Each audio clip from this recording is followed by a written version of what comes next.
Hey guys, welcome back to the channel. Today we're going to be having a girl chat about postpartum and the whole experience. We have some twin moms on the channel today, and what that means is that they both have twins. So we can't wait to hear it all. Keep watching.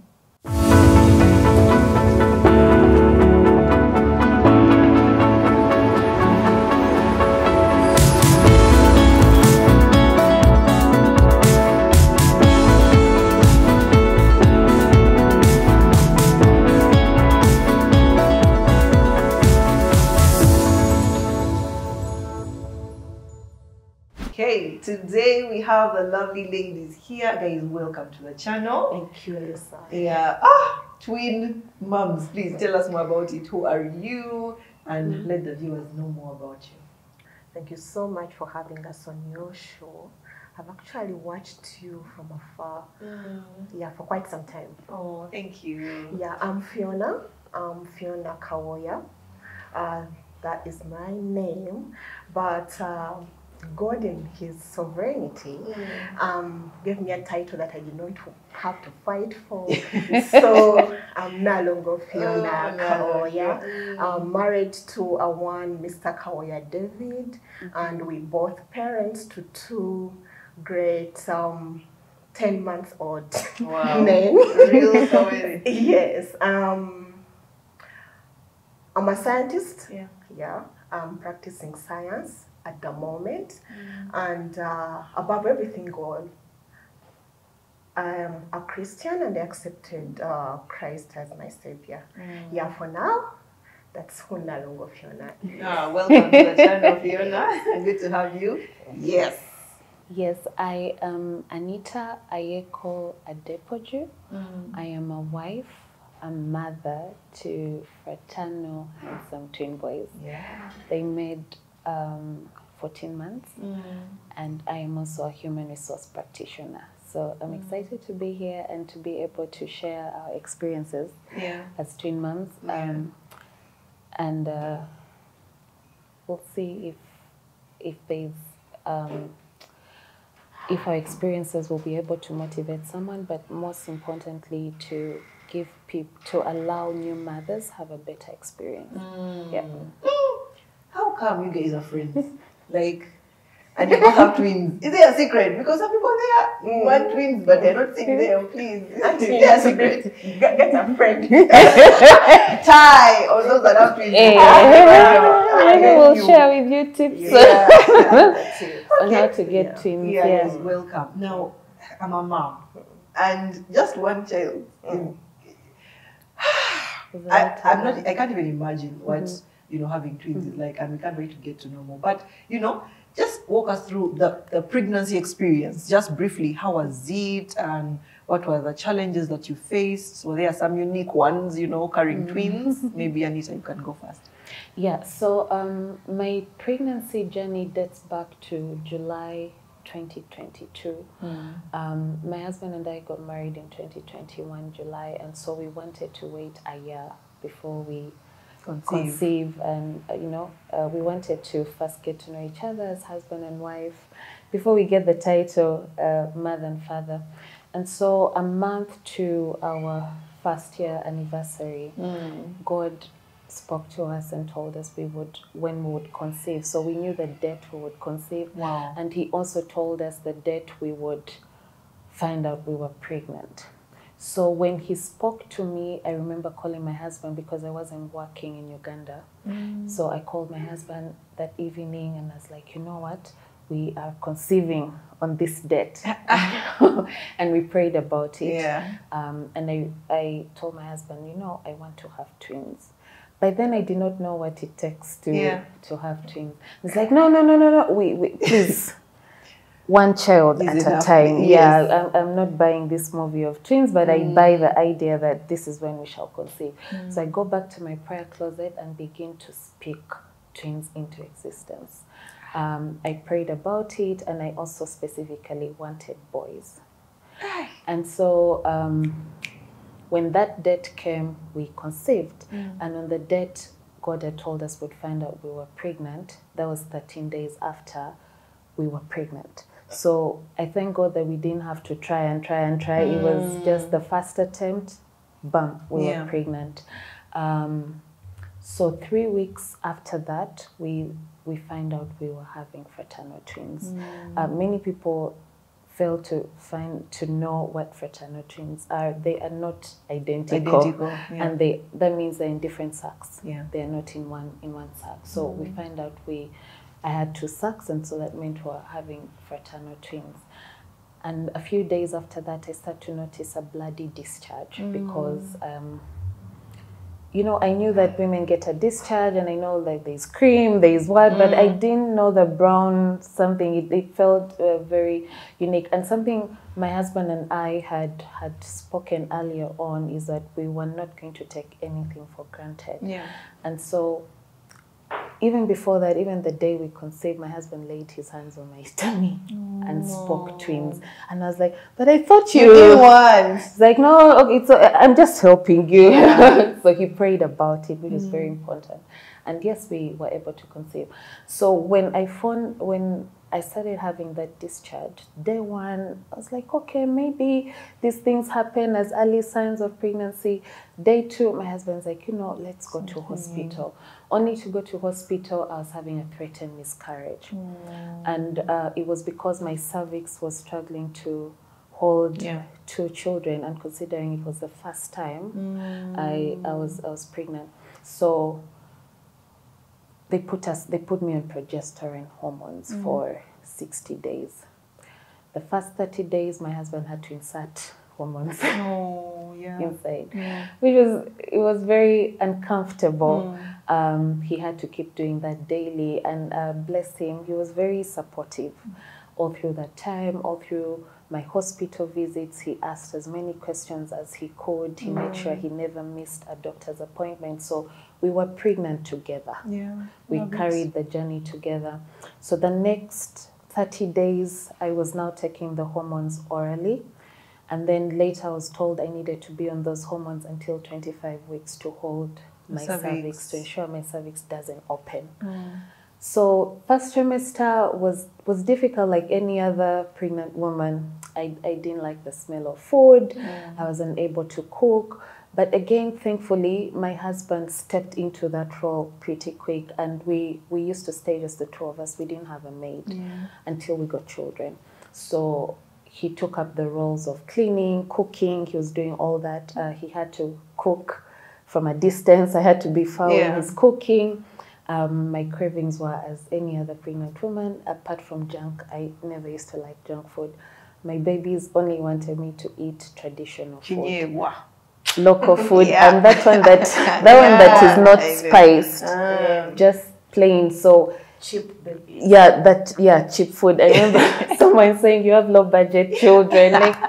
So, and they would even crave Rolex, that local Rolex, the one that is cooked in a dirty place. Those are we like the Nyanya BC. Those are the ones I liked. But I had to be on bed rest for most of my first trimester. So I think I was on bed rest for about 2 months. My movements had to be very minimal, just to ensure that cervix forms, you know, properly. My employer was very gracious and allowed me to stay home during that time. So I was home the whole time. My second trimester, I had to go back to work. And again, I was not working in Uganda, so I had to go back to work. Second trimester was really good. I wasn't sick. That smell thing, the thing of food had gone. The nausea had gone. Luckily for me, I didn't face the vomiting and the spitting. I didn't have that. It only came once, and I remember crying so hard. I was like, no, I'm not going to be like this pregnant women that spit all over the place. And so my husband quickly went to Googled like what you do. He was very involved. And then one of the things said, drink a lot of water. He went and bought me these big bottles. You know those ones that have time. And I think it was a 2-liter bottle, very big. He's like, drink. I've never drank water in 30 minutes, 2 liters in 30 minutes, because I didn't want that thing. And then we prayed about it, and that was the last day. It never came back again. Once I vomited, same thing. I started crying. I'm like, I'm not going to be like these women who wake up every morning to vomit. We prayed about it. It never came back. So I got through the second trimester very peacefully. I was a very jolly pregnant woman. I didn't have I wasn't hot-tempered. I was very jolly, very moody. I wasn't moody at all. I was very compassionate. I was very funny. My skin was glowing. I didn't face breakouts in my pregnancy. The boys did me good. And then now the last trimester comes and I come back home because now I could not fly again. So while I was home, I started to struggle with one of the babies was sitting on my pelvic bone. Yeah. The other one was up at the diaphragm and the spine. So that meant my bones were struggling. Yeah. They were really struggling. There are nights where I would wake up and from my waist down has given way. I just can't walk. Oh my God. And I can't feel. So my husband would have to, and yet he could not carry me because I was so heavy. I was so heavy. So I would have to sit, and I would have to go down on the floor, and then he pulls me till we reach the washroom, and then he slowly lifts me to sit. It would happen over and over again. Yeah, he was very involved and very helpful. All through my pregnancy, he was the one mopping the house, cleaning the windows, doing all the house chores. Some men will understand this. Yeah, and I think what helped him was being there at every doctor's visit and asking as many questions. And my gynae was also very helpful to sort of take us through what to expect. Up until even when we were about to give birth, he took us through what kind of maid we should get, what we need to have at home. He was very helpful. So my husband knew that if she's facing this, you know, and then he would research a lot. Like, okay, she's now 25 weeks. Let me read. What do we expect? How are the babies? Which side are they facing? You know, all those things. So he would drag me to the washroom.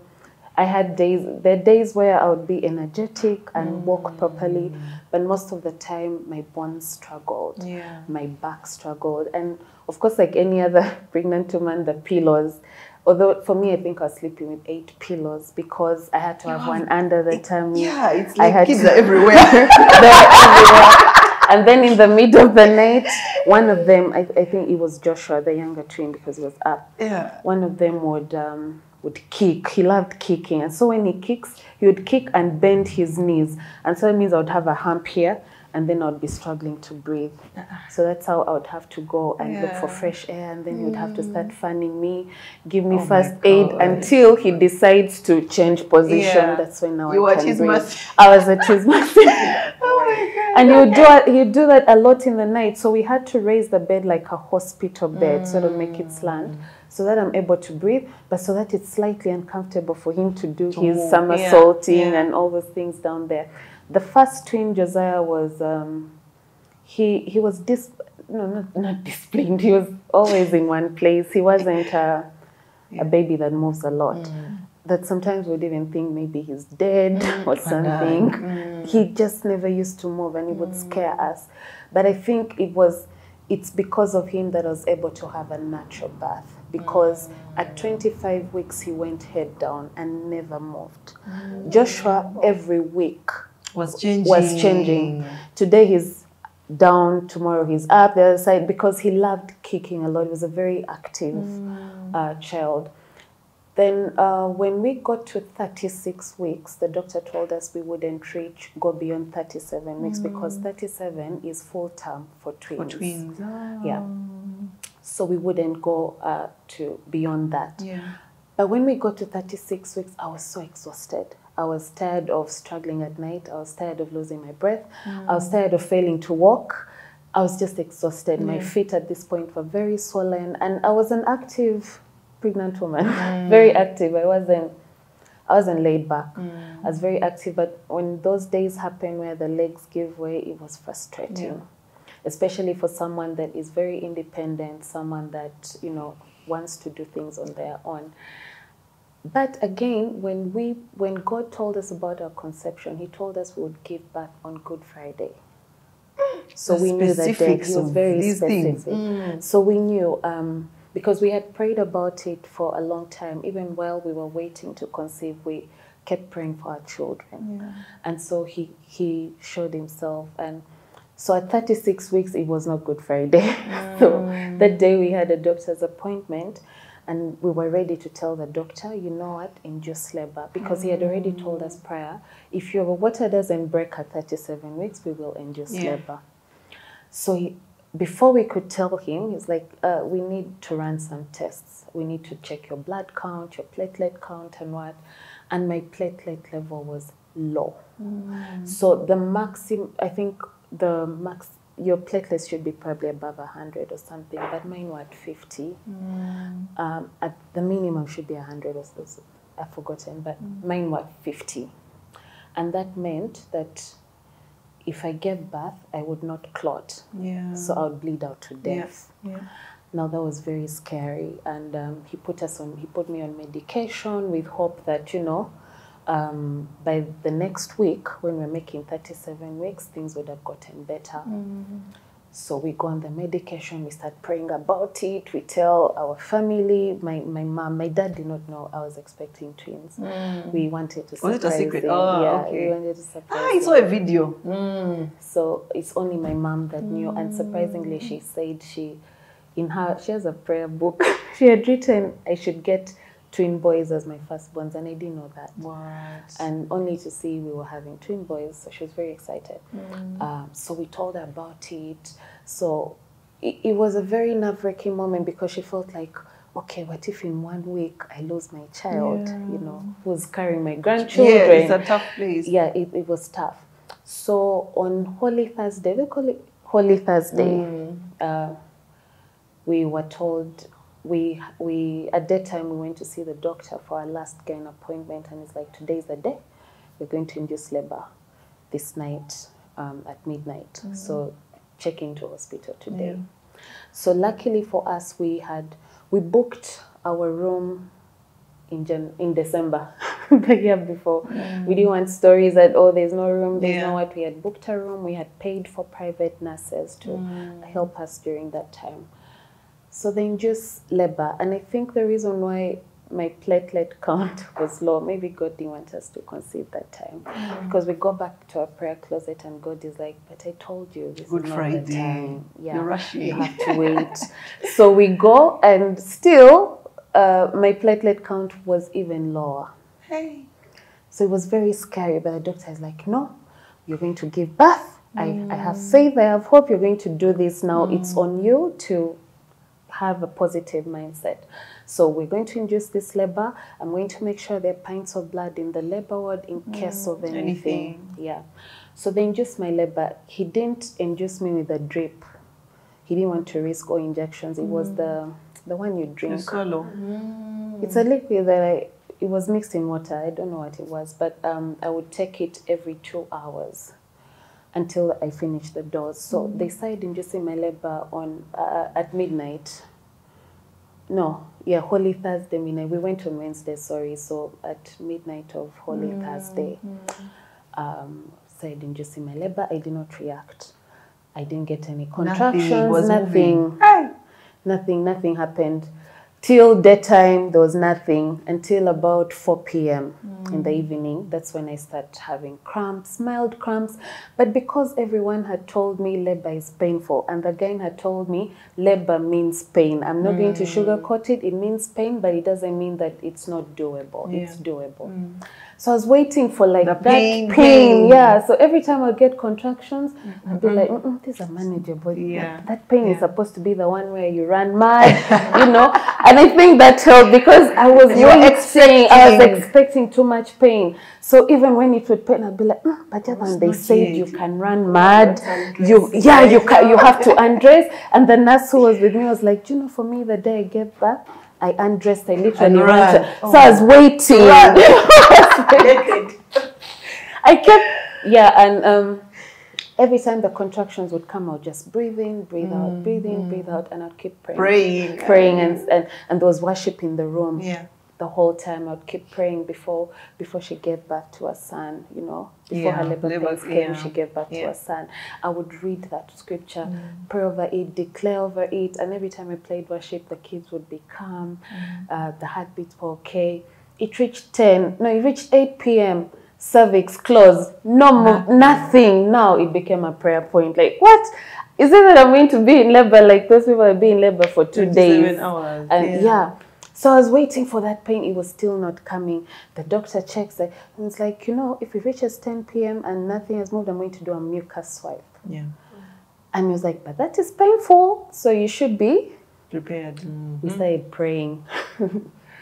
I came with a team of prayer warriors. We were praying for me, which was very comforting. My husband was with me the whole time. He slept in hospital with me. He was there. We were in this labor together.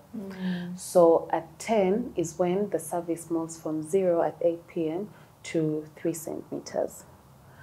And so like, okay, there's progress, finally.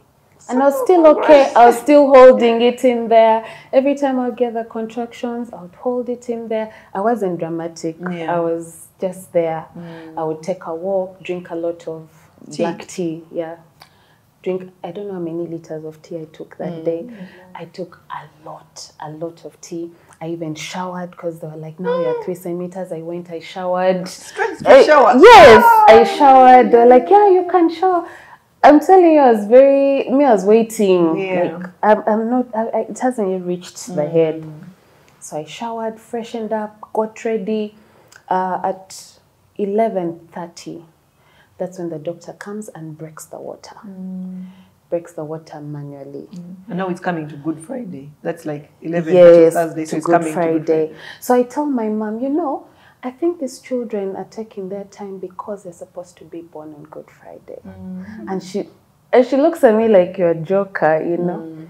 So that is when he does the mucus swipe and breaks the water, that is when things start. Yes, that is when that pain I was expecting. It came, eh? Did it come? That's when that one came. Okay. Now, remember I used to face the challenge of my legs giving way. After he broke the water, my legs gave way. Oh dear. I could not walk. I could not do anything. They had to drag me, to carry me to the labor suite. So initially I had paid for an LDR room, but because of how sensitive my situation was and the issue of the platelets, I had to go to a private labor suite. So I was rushed there. The kids were there. Nothing was happening till midnight. Midnight on the dot. That is when Josiah's head starts to show. And the doctor is like, it's time. Push! Yeah, shortly before that, my husband's pressure had gone up. And so in the labor ward, he now just started crying. Because I was crying, now he was crying, and the nurses were like, what's going up? on? And he's like, no, please check my pressure. Like, please, you're not the patient now. Go sort yourself. Let's focus. So, he became dramatic. So he goes and tells the gang, can we postpone this labor? Like, put it on hold. Let's start tomorrow because she's in so much pain. Like, no, that doesn't happen. Pain is good Go at this out, point. breathe. Go out, out. breathe, get fresh air and calm. So at the time, immediately he arrived, I was losing my breath. I was losing energy. It almost felt like I was going to lose my life. And so I kept telling the nurse, I think I'm dying. I think I'm losing energy. I cannot see. Everything is dizzy. Blurry. She's like, no, everything is blurry. I can't see. She's like, no, it's okay. My husband couldn't take chances, run and call the doctor because he was waiting outside. Immediately he comes in, he opens my legs, like, the head is there. It's time. I hadn't even noticed my husband was at my head port. Me in my head, I was alone. And at that time, my sister brought worship music. So there was worship music there. My mom was praying. And so she begins to pray in tongues very loudly. And the doctor chases her out like, you, out. I need to focus, like, out. Disorganizing the baby. Exactly. I can't hear my head think. Yes, I can't think. Like, she's like, Mom. He's like, Mom, out. Very resilient. Yeah, she organized herself. And now at that point, I felt I'm alone. I did not know my husband was at my head port. But they chased her out, but she stayed in the labor. So he did a curtain. So she was at the back praying with another auntie of mine. My husband was this side with me, the guy and the other midwives helping. So at that point, that's when the doctor is like, Anita, push, it's time.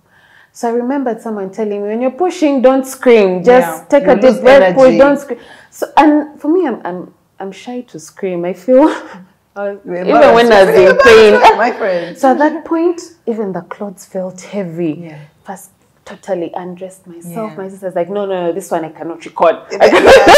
Like she was recording. So I did the first push. The first push I gave, Josiah came out. Wow. I didn't do push. Yeah. First push, Josiah came out. Josiah was ready. He was ready. He was ready. Yeah. Before we could say, and he came out crying, like he didn't wait to beat her. I think he was tired. Honestly, he worked. The second twin doesn't work. No, once the one comes, he just drops. Yeah, and he was in breech position before, but I think in that dropping, he turned. Wow. So everything was so miraculous. Immediately, Josiah came out. While they were cutting the cord, the placentas come out. And then before I knew it, I just felt the urge to push. The second push, Josh was out. So they were 3 minutes apart. And they were born at midnight. That was how my labor was. It was simpler than many people or what I had envisioned. Especially for twins. Yes. Yeah. Thank you for that. Fiona, please, how was yours? How was your experience, especially with, maybe briefly, like with the pregnancy and up to the giving birth? I'm going to talk about my miracle boys. I call them miracle because I'm someone who discovered I had a twin pregnancy after first trimester. No. What? Yeah. Someone was hiding. That God up there is an amazing God. Yeah, I don't know what people perceive of God, but for me, when I look at the two boys, I wonder. These people grew in my stomach, and I was so unaware of them. Why? And please don't laugh. Like, you know, like when the year begins, you have plans and all these goals, things. resolutions. Yeah.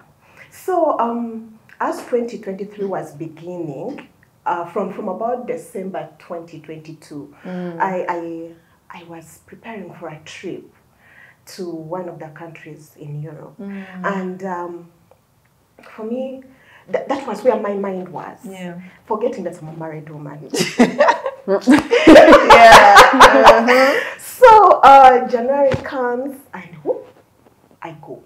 So I'm up and about. It was a study trip. I'm up and about. But what is interesting on this trip? I can only eat popcorn and orange. You can imagine with all the amazing things that amazing cuisines that can have. I mean, why ain't I tasting Italian food? Why ain't I doing? But I'm so fine. Yeah. Jumping off train, up and about, you know. And so I leave in January and I come back in March. And you know, usually Ugandan context, I'm someone who's coming back with a figure. I mean, haven't you been You're still, in fact, like smaller. Yeah. I come back in March and even my husband was like, for you, have you been fasting? You're going to have that for us. Yeah. Well, long story short, it was on the 25th of January, of March, and I wasn't really feeling fine. So I just go like, you know what, I'm not fine, let me go to hospital. So when I go to hospital on the 28th of March 2023, it was a rainy morning, and I just went there, you know, and when I explained all my troubles to this doctor, he looks at me and he laughs. It's like, and it's like, Vanange, where did you shop your naivety from? That thing didn't cross your mind at all. No. And then he said, young lady, first things first, you're going to help me do this, include HCG. And I'm like, no, what? Never, how? Me? You know what? Yeah. And those things are plans of those ends towards the said. People, I don't want to take you for forever. That day, I come back to the doctor's desk and say, excuse me, madam, you're pregnant. What? What are you talking about? It's like, you're pregnant. I'm like, okay, it's like, but you know what? You're not going home. Now we are doing things for pregnant women. Go to the scan now. So, and I'm alone. Like, you know, I walk up to go and find out. Small check. Small check. So, when I'm on the sonographer's bed, she asked, how do you get 2 heartbeats? In a layman's language, people, I got shocked. And the shock escalated into a cry that attracted everyone who was in the corridor outside. What's wrong? I said, what have I done to myself? Okay, God, what have I done to you? Okay, God, what have I done to you? Yes. So, and guess what? These heartbeats were already 12 weeks. And they had never taken folic. They had never done anything that pregnant women do. So, do you have twins in your lineage? Interestingly, when I was also asking the grandfather of the twins, told me, said, you see, your grandfather went and left my mother. When my mother died, got twins from someone. Oh my! Anita, what about you? Do you have like twins?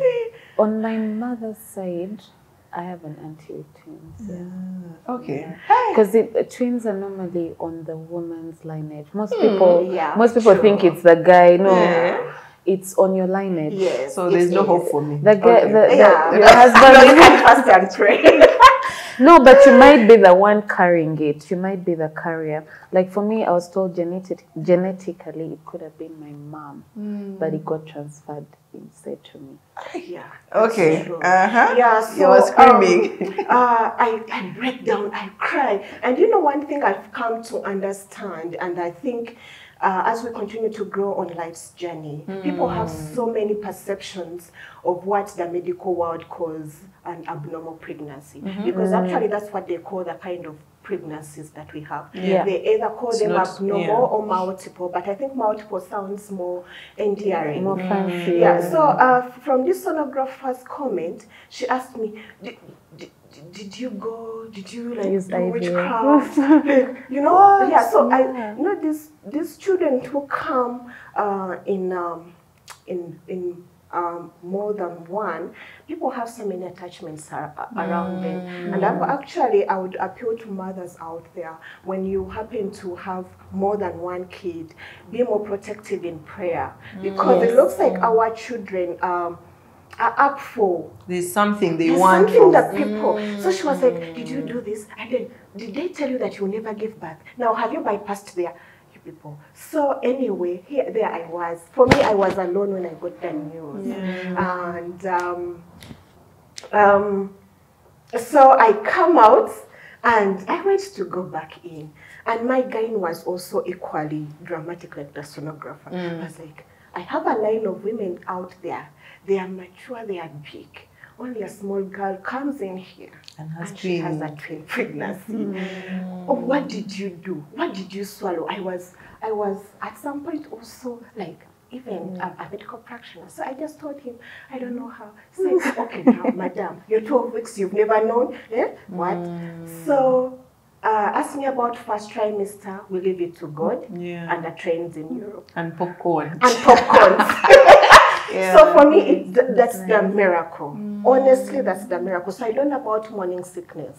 I don't know about vomiting. And I really thank God for that, because having been in a foreign land, who was going to help me? So it was of the Lord's doing. So then I start. So now my salon got a phone call when I went out of bed. And I was busy giggling. Guess what we have to do?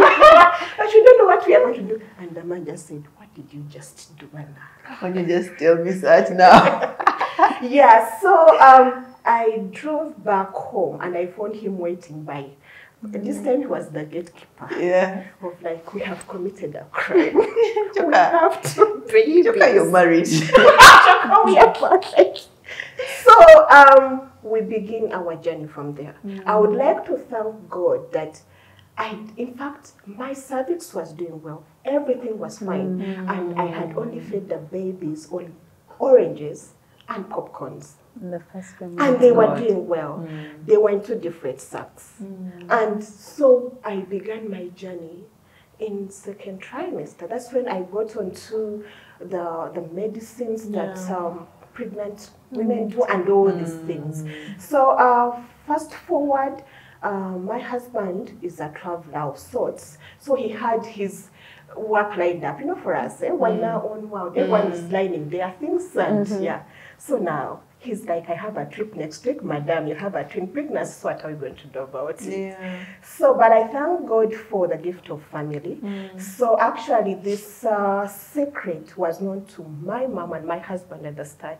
So we let her know that I'm in this kind of state, but then now what, I even don't know what pregnant women eat and all the things. So my second trimester, I spent most of it with my family, with my mother. No, but I had to go back home because we were staying together with my husband, but now I had to look after our pregnancy at that amount per one. So now it was a little bit fragile. So I would like to say the boys were good boys because, yes, immediately they tested folic. They started to do what they're supposed to do. They ceased to be heartbeats, they became humans. So when we went back for my next scans, I had hands, I had legs. And I was happy. I was happy. So we go through second trimester. I don't know about fatigue. God's chosen. Chosen one. I know. I don't know about all these things.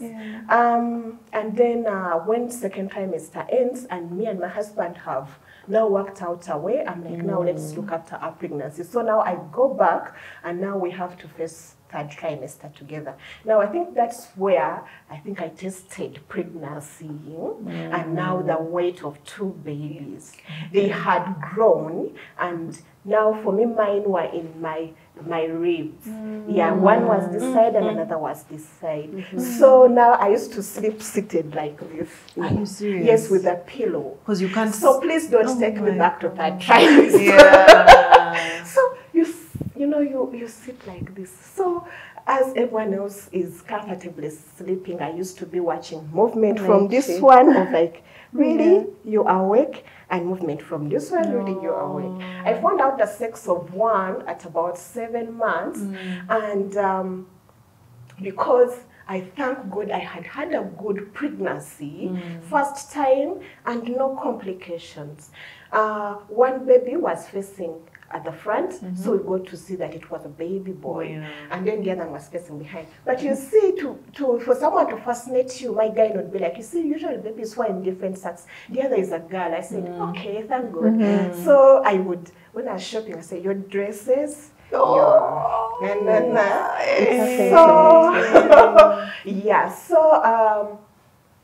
I started to feel the heaviness of breathing in month 8. And then my guy recommended that, okay, let's take a break. Let's take a break. So for me, it was about week 34 that I started to feel the heaviness. Really the heaviness. So I would like to encourage a young lady out there, walk the journey with prayer and trust that God is sovereign and he can help you. Really, God helped us. First time pregnancy, oh my God, with all the myths and everything. My pressure would be like for people who are just exercising and living life every day. And like her, they were low budget people. They eat malakwan, no KFC, and all these things. The only challenge I faced was a drop in blood levels, and I think it would be understandable. But I also thank my body. It would pick up. Because for me, all that I went on was kashira. There's so many things that I was told I didn't really follow. But I was like, let me give this kashira thing a break. I mean, how do ladies in Busheni do it? And I used to do my own private scans, like even if it's not a doctor's visit, I would just enjoy to go and see human beings. And just be happy. So I got to know earlier how I was performing at my blood levels, and actually that's why I put in more work. And we set the D-Day. My guy was good enough to explain to me the the risks and everything, and we were perceptive of what was best, not forcing. Yes, I cannot tell you that I didn't have outside influences. I had them because when you are pregnant in Africa, everyone will tell you what to do. Yeah, of course, everyone has to throw in. Everyone has to. But me, I knew I had my 2 babies. And by the way, I shocked the whole world when I went to get 1 baby and came out with 2. My mom and husband knew. They're the only ones that knew. And later, at a later stage, my mother-in-law got to know as we geared up the prayer process. So 3 people knew that I was coming back with 2 babies, but the world was telling me to do things over a single baby. So, but when I did my scan at week 35, I got a shock, but which I immediately settled with. My babies were breech.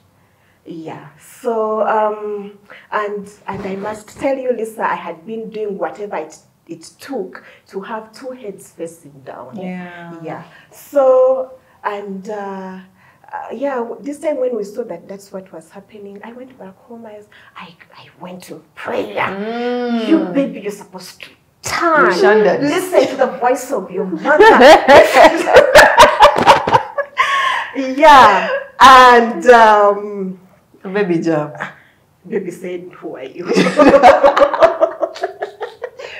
After that, baby's son who had been facing, and even guess what? It is that time that showed. By the way, what your baby girl? Me, I'm even a boy. Oh, yeah. Me, I'm even a boy. When I said you joke with me, it seemed I tell him, Daryl, you wear your baby girl's clothes. I want to just can't go to West. So anyway, we took a risk towards the end because there were things that we were dying to get because we were excited, me and my husband. So he goes for a travel. Now the doctor has told us you have 1 week to get there. So he's like, this 1 week, let me go and do the shopping. And come. Yeah, just here in East Africa. And I come back. And then I was there in the house getting quiet alone. No one knows with my huge stomach. Imagine. And then he comes back on Friday, and the doctor has given us the next Friday. People, as soon as the gentleman knocked on the door, my water broke. Wow. You were waiting for their dad. They were waiting for their father. They were, my water broke, and when I went to open the door, I just told him, it's time to hospital. Let us just go.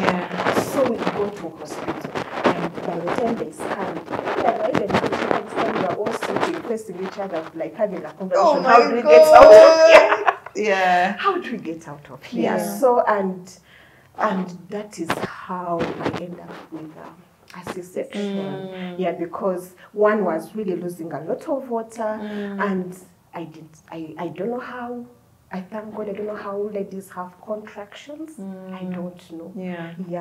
So that is how I ended up with an emergency C-section, and I got my 2 beautiful sons who are just a minute apart. And they were so eager that when they lifted one and they asked me, Fiona, do you see your baby number 1? I said, yeah, and it's what sex? I said, it's a baby boy. And immediately I overheard the other one cry. So there they were.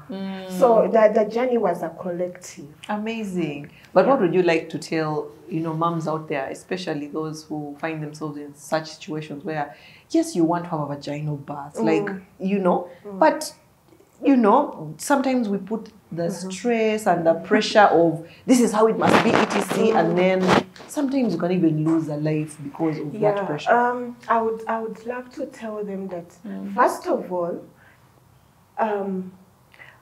love yourself first. Love yourself to know that you've done a great job caring 2 human beings. Even if it's one, it's a very, very great job. And how they come out, leave it up to the Lord. And may the Lord do what is best. At the end of the day, it is the child who matters and you who matters, by the way. Yes, I cannot tell you that till today, I was, while we are close with Anita, Anita helped me walk out of a journey of someone who told me that I did not give birth.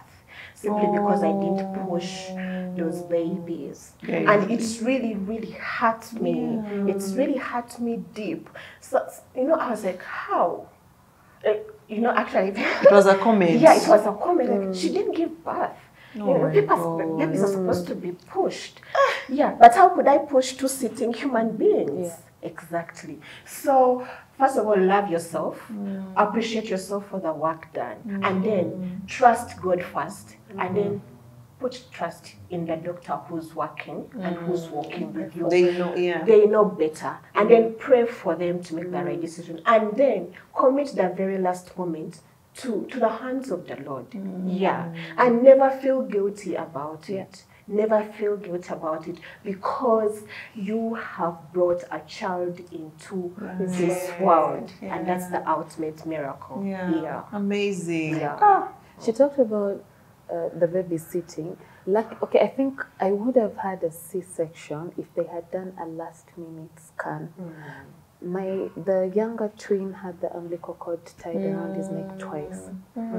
And they discovered that when he got out, the doctor actually panicked. The umbilical cord was twice, and then his skin was pale. He took long to cry.